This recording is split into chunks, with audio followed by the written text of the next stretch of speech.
No sé en qué momento empezó a cambiar todo.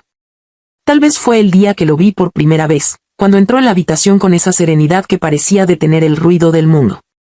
Yo acababa de salir de una operación complicada, y mi cuerpo, cansado y torpe, apenas respondía. Él era mi fisioterapeuta, y su tarea era sencilla, ayudarme a recuperar la movilidad. Pero desde el primer día, hubo algo en su mirada que me hizo sentir que aquello no sería solo una rutina médica. Su voz era tranquila, profesional, pero tenía una calidez que traspasaba las paredes. Cada vez que hablaba, parecía que mi mente olvidaba el dolor por un instante. Al principio me resistía a pensar demasiado. Era absurdo, me decía a mí misma. Solo estaba vulnerable, confundida. Pero con cada sesión, algo en mí empezaba a cambiar. Su paciencia, su manera de observar sin juzgar, su respeto, todo eso me hacía sentir segura, comprendida, viva. Recuerdo el día que me pidió que me pusiera de pie sin su ayuda. Me temblaban las piernas, y el miedo al dolor me hizo cerrar los ojos. Pero entonces sentí su voz cerca, diciéndome que podía hacerlo, que no me rindiera. No sé si fue la fuerza de sus palabras o el tono con el que las dijo, pero cuando lo logré, me sorprendí llorando. No de dolor, sino de algo más profundo. Una mezcla de gratitud y confusión, como si en ese instante el mundo se hubiera reducido a ese pequeño espacio entre él y yo. Desde entonces, cada sesión se convirtió en algo distinto. Él nunca cruzó los límites, y eso lo hacía aún más difícil. Había algo en su silencio que me desarmaba, como si él también sintiera algo, pero se obligara a mantener la distancia. Era un juego invisible de emociones contenidas. Cada vez que sus manos corregían mis movimientos, podía sentir la energía que se escapaba entre nosotros, una corriente silenciosa que me erizaba la piel.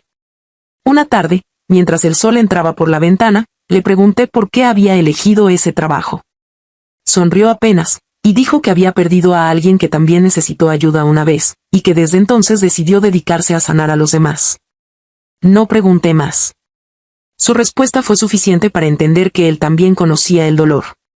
Y fue ahí cuando lo comprendí. A veces, las personas rotas se reconocen sin palabras.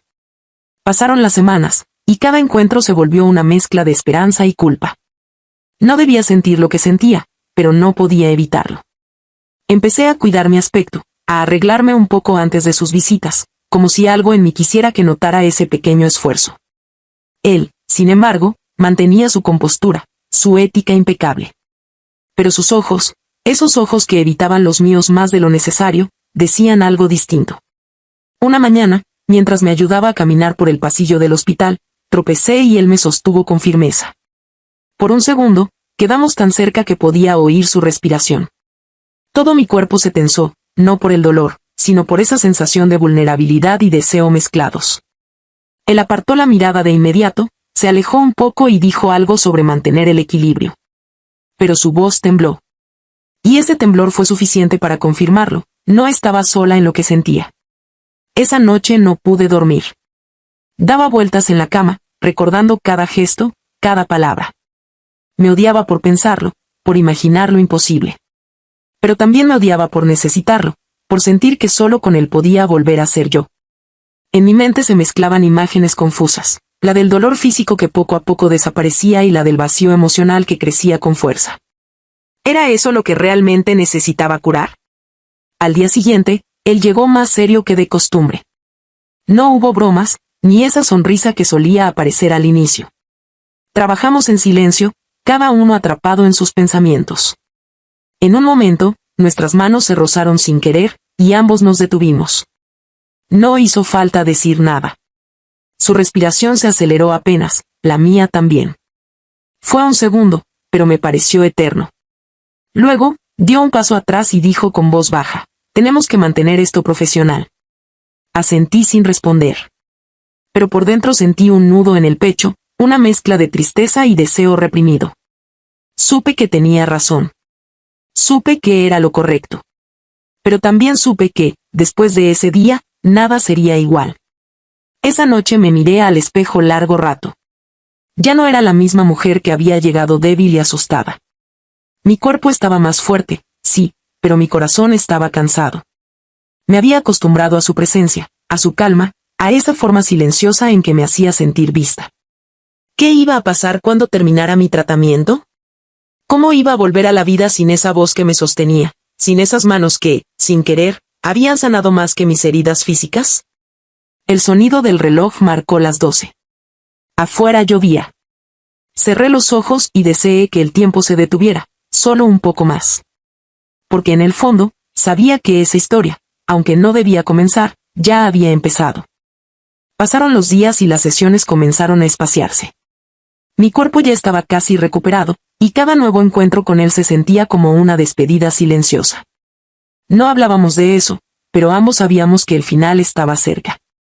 Cada vez que se marchaba, me quedaba escuchando el eco de sus pasos en el pasillo, como si contara los segundos hasta que el silencio se tragara su presencia. Una tarde, mientras guardaba los aparatos del tratamiento, dijo con voz baja: «La próxima semana será tu última sesión». Lo dijo sin mirarme, como si pronunciarlo doliera. Intenté sonreír, fingir que era una buena noticia, pero las palabras no salieron. Me limité a asentir, y en ese gesto se escondía todo lo que no me atrevía a decir. Esa noche, el vacío volvió a llenarlo todo. Miré el calendario en la pared y marqué la fecha con un pequeño círculo rojo. No sabía si lo hacía para recordarla o para temerla. Me pregunté si él sentiría lo mismo, si para él también aquello significaba algo más que un simple trabajo. El último día llegó con una lluvia suave, de esas que parecen eternas. Cuando entró en la habitación, traía la misma calma de siempre, pero sus ojos tenían algo distinto. No había sonrisas ni palabras innecesarias. Todo fue más lento, más consciente, como si ambos quisiéramos grabar cada segundo en la memoria. Mientras ajustaba una venda, sus dedos rozaron mi piel, y el aire se volvió pesado. Nuestras miradas se encontraron, y no hubo forma de escapar. No hizo falta decir nada, todo estaba dicho en ese silencio. Fue él quien lo rompió, con una frase tan simple como dolorosa. «Lo estás haciendo muy bien. Ya no me necesitas. Ya no me necesitas». Esas palabras se clavaron en mí como un cuchillo. No sabía si era verdad o si intentaba convencerse a sí mismo. Yo sí lo necesitaba. No para caminar, no para mover mi cuerpo, sino para seguir respirando con calma. Él terminó la sesión en silencio. Se quitó los guantes, guardó sus cosas, y justo antes de salir, se detuvo en la puerta. «Cuídate, Cristina», dijo con una voz casi rota. Y se fue. Durante semanas no supe nada de él. Intenté seguir con mi vida, pero todo parecía vacío. Cada rincón del apartamento me lo recordaba, la silla donde solía sentarse, el reloj que marcaba las horas de cada visita, incluso el aire, que aún conservaba algo de su presencia. A veces tomaba el teléfono solo para ver su número en la lista de llamadas. Nunca marqué. Nunca lo hice. Hasta que un día, el destino decidió jugar su última carta. Salí a caminar por el parque, un lugar donde solía practicar los ejercicios que él me enseñó. Y ahí estaba. Sentado en un banco, con un libro entre las manos. Cuando levantó la vista y me vio, sonrió, pero no como antes. Era una sonrisa cansada, de esas que esconden lo que no se dice. Nos saludamos con torpeza, como si fuéramos dos desconocidos que se reconocen demasiado tarde. Caminamos un rato bajo los árboles, hablando de cosas triviales. El clima, el trabajo, los libros. Pero debajo de cada palabra latía la pregunta que ninguno se atrevía a hacer: ¿por qué te fuiste así? Finalmente, fue él quien habló primero. Pensé que lo mejor era alejarme. Su voz tembló apenas. No quería confundirte. Ni confundirme. ¿Y funcionó? Pregunté. Él bajó la mirada. No. Nos quedamos en silencio. El viento movía las hojas y el mundo parecía detenerse otra vez, igual que la primera vez que lo vi. Entonces comprendí que no hacía falta buscar culpables. Éramos dos personas que se habían encontrado en el momento equivocado, dos almas que se reconocieron cuando no debían. Antes de despedirnos, me miró con una ternura que me desarmó. «Hay cosas que uno no puede borrar», dijo, «pero puede aprender a vivir con ellas». Esa noche, volví a casa sin lágrimas. Por primera vez, no sentí dolor, sino una especie de calma triste. Me di cuenta de que, aunque él ya no estaba, había dejado algo en mí, la fuerza de volver a empezar. Me enseñó que sanar no siempre es volver a ser la misma persona, sino aceptar que ya no lo eres. Los días siguieron pasando. Empecé a trabajar de nuevo, a ver amigos, a reír sin sentir culpa. Pero a veces, cuando el silencio llena el cuarto, aún puedo escuchar su voz diciéndome, no te rindas. Y sonrío. Porque sé que, aunque su historia terminó, la mía apenas comienza. Tal vez nunca volvamos a encontrarnos. Tal vez en otra vida, en otro tiempo. Pero si eso sucede, espero que el destino nos dé una oportunidad sin límites, sin miedos, sin silencios.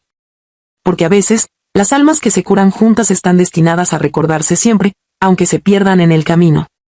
Y así, cada vez que la lluvia golpea la ventana, cierro los ojos y lo recuerdo. No como el hombre que se fue, sino como el que me enseñó a caminar de nuevo, incluso cuando no quedaban fuerzas.